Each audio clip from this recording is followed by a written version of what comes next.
Job de Pierre Leroux,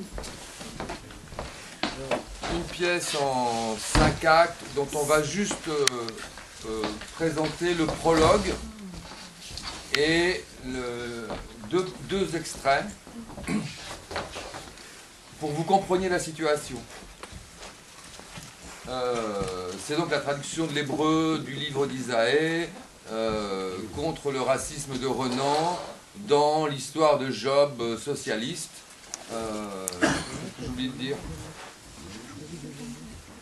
Rien, on verra tout à l'heure. On va voir le prologue.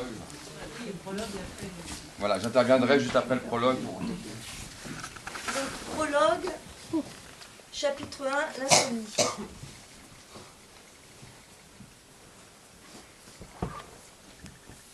Eut-il tous les genres d'infortune, l'homme, tant qu'il conserve la puissance de dormir, ne mérite pas encore le nom de malheureux. Mais celui qui tremble quand le soir arrive et qui ne voit sa couche qu'avec terreur parce qu'il sait qu'il y cherchera vainement l'oubli de ses souffrances, celui-là est vraiment malheureux. L'humanité est si coupable que je ne m'étonne pas qu'elle se soit creusée à elle-même ce cercle de l'enfer qui s'appelle insomnie.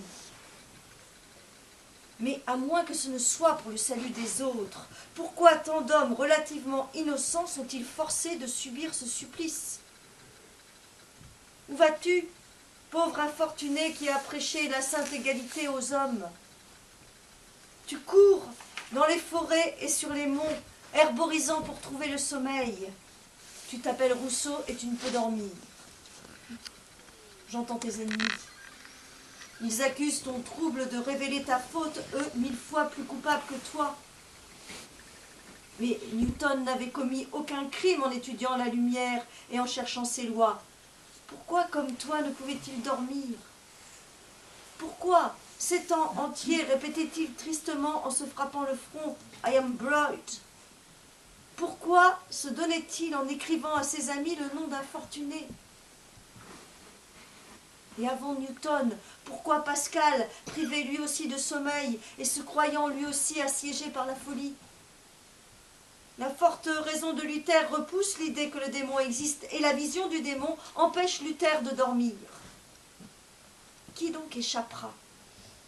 Les plus forts succombent.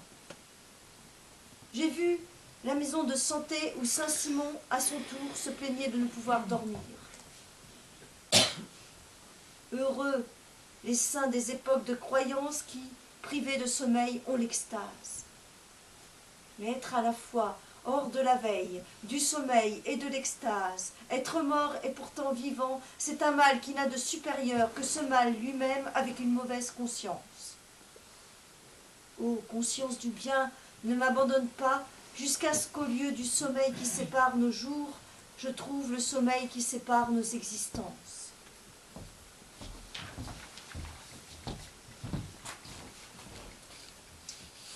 Il est une heure, toutefois, une heure connue de ceux qui souffrent, c'est la dernière de la nuit, où la force qui oblige les êtres à passer par 2 modes alternatifs, dont l'un est nécessaire à l'autre, influe plus fortement pour redoubler les chaînes du sommeil et pour fermer enfin les paupières que dévore l'insomnie. Cette heure secourable arriva pour moi, et j'eus quelques moments d'un repos bientôt troublé par un rêve. Je voyais une femme, très pâle, vêtue de noir, qui me jetait un douloureux regard. Elle tenait de sa main gauche un livre ouvert, dont elle me montrait de sa main droite une page. Je regardai à la place que son doigt me désignait, et je lus en gros caractères ce mot, Job.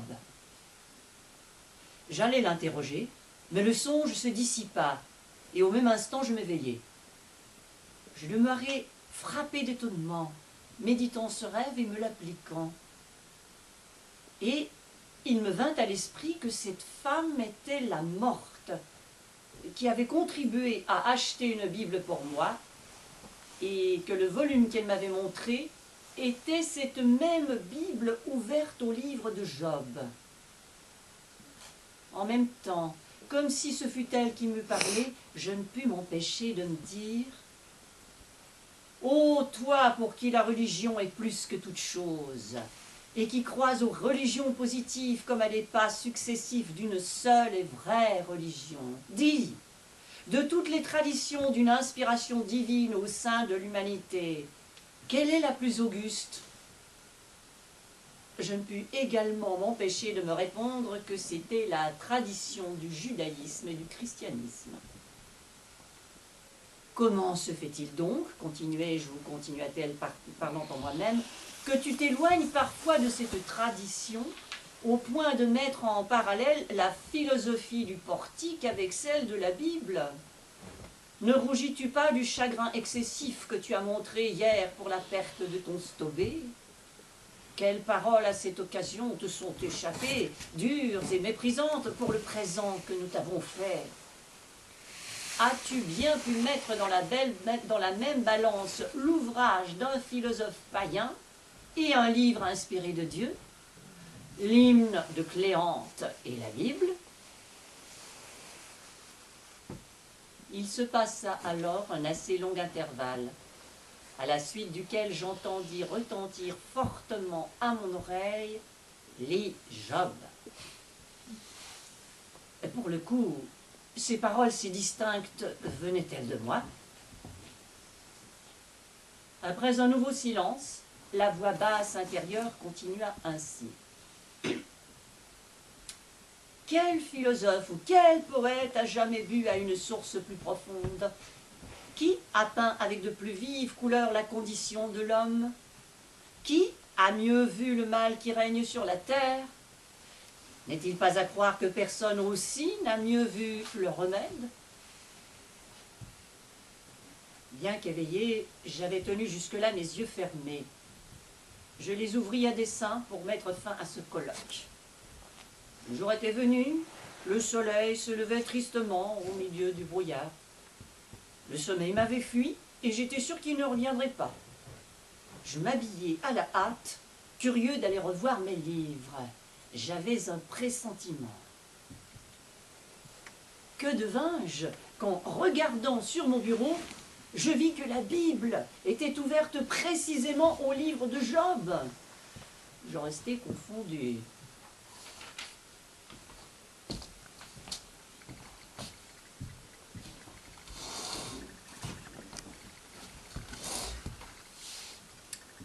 À partir de ce moment, la morte fut là, près de moi, et je m'entretenais avec elle.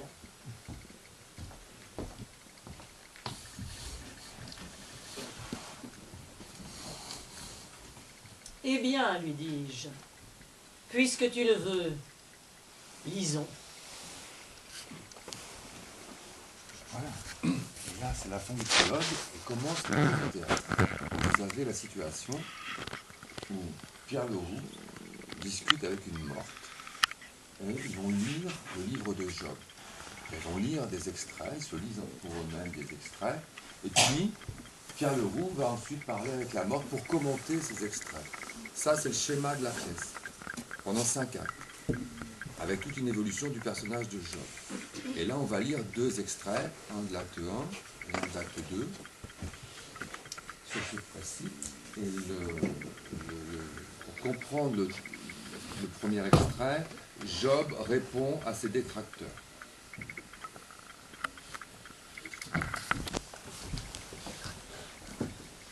Le livre de Job, acte 1, scène 17. Job. Vrai, vous êtes les seuls hommes et la sagesse mourra avec vous. Mais j'ai du sens aussi bien que vous, et je ne vous suis inférieur en rien.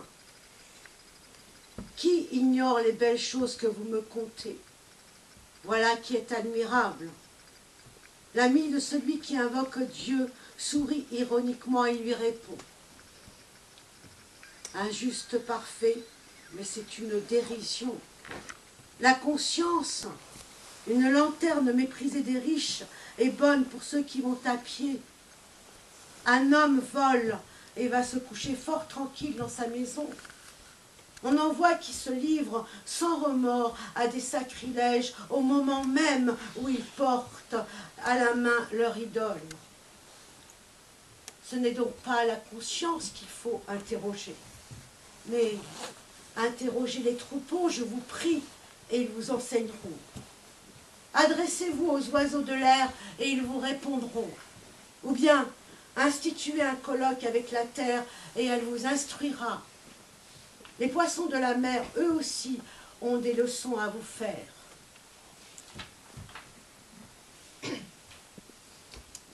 Acte 2. L'homme plaidant sa cause devant Dieu. Scène 1, Job. Combien d'iniquités ai-je commises? Et quels sont mes délits? Fais-moi connaître mon crime et mon péché.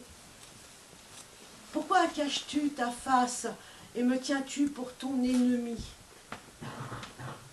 N'est-ce pas secouer les feuilles mortes et presser une paille desséchée que de m'imputer de vieilles offenses et de me jeter à la tête les iniquités de ma jeunesse? Et parce qu'il y a eu éboulement sous la plante de mes pieds, de mettre mes pieds au cep et de me garrotter quand je suis devenue comme une chose pourrie de vétusté et comme un habit rongé de verre.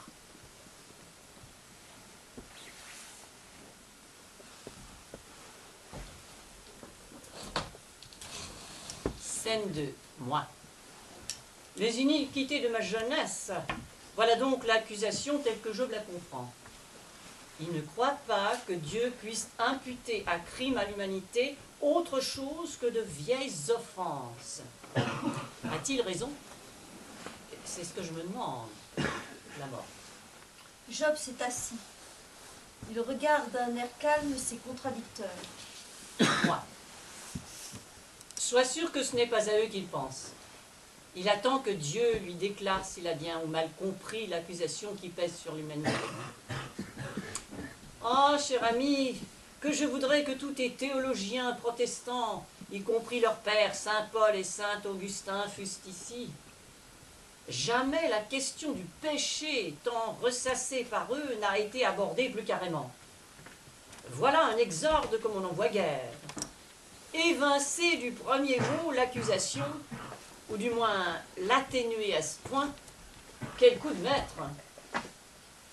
Fou que tu es! Comment Job aurait-il fait pour nous absoudre du péché originel? Ce privilège appartient au Messie. Je ne sais si Job et le Messie s'entendent. Mais en écoutant ce que vient de dire Job, je me trouve sinon tout à fait absous, du moins bien soulagé. Va, la nature humaine. Corrompue, n'est-ce pas?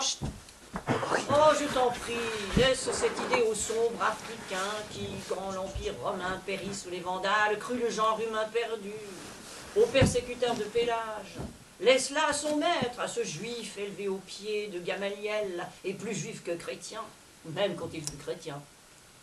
Si ces grands saints avaient assisté à la conférence à laquelle nous assistons, ils n'eussent jamais hasardi leur triste doctrine. Job est leur père, tu en conviendras. Mais combien n'est-il pas plus avancé qu'eux? Et quoi? La terre et tout ce qui s'y passe ne te disent-ils pas que l'homme est coupable? C'est qu'il est malheureux. Aujourd'hui, malheur et crime pour l'humanité ne font qu'un. Ne lui imputez donc pas sa perversité actuelle, ce serait lui imputer son malheur. Mais d'où vient-il ce malheur et ces crimes? Permets que je te le demande à toi-même. Du péché d'Adam, Où? dans le paradis terrestre. Quoi? C'est là. En ce cas, c'est bien vieux. Et quand vous épluchez ce passé si lointain, vous secouez des feuilles mortes et vous pressez une paille desséchée. Et encore, est-il bien sûr que l'homme primitif est péché? Job a l'air d'en douter, quand il attribue la faute à l'éboulement qui a eu lieu sous la plante de mes pieds. Job se lève de nouveau.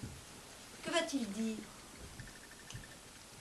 Dieu ne s'étant pas expliqué sur l'accusation, Job va plaider coupable ou non. Je suis curieux d'entendre sa plaidoirie. Merci.